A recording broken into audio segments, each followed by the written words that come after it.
বউ সারা single life লাগে না একটুও মিষ্টি। মোবাইলের পর্দায় হাসি ঠাট্টা আর ভাইরাল কন্টেন্টে পরিচিত মুখ রিপন মিয়া। তবে এবার নতুন কোনো কন্টেন্ট নয়, বরং ধর্ষণের অভিযোগেই আলোচনায় তিনি। সামাজিক যোগাযোগ মাধ্যমে পরিচিত এই কন্টেন্ট ক্রিয়েটর এখন আইন শৃঙ্খলা বাহিনীর হেফাজতে।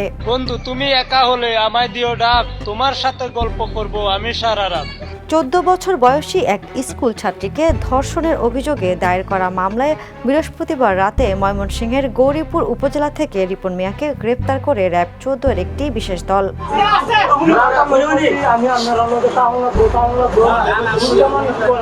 র্যাব জানায়, ভুক্তভোগীর বাবা নারী ও শিশু নির্যাতন দমন আইনে মামলা দায়ের করলে সেই মামলার প্রধান আসামি করা হয় রিপন মিয়াকে।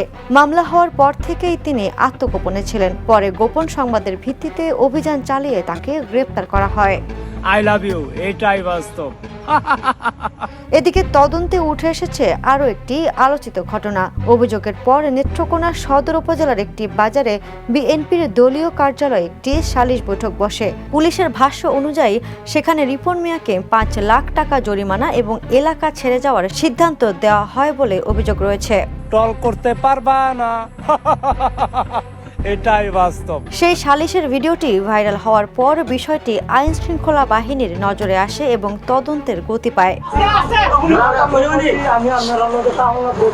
র্যাব জানিয়েছে, গ্রেপ্তারের পর আইনি প্রক্রিয়া শেষে রিপন মিয়াকে নেত্রকোনা মডেল থানায় হস্তান্তর করা হয়েছে। মামলার তদন্ত ও পরবর্তী আইনগত কার্যক্রম চলমান রয়েছে। বিনোদন ডেস্ক, দ্য নিউজ।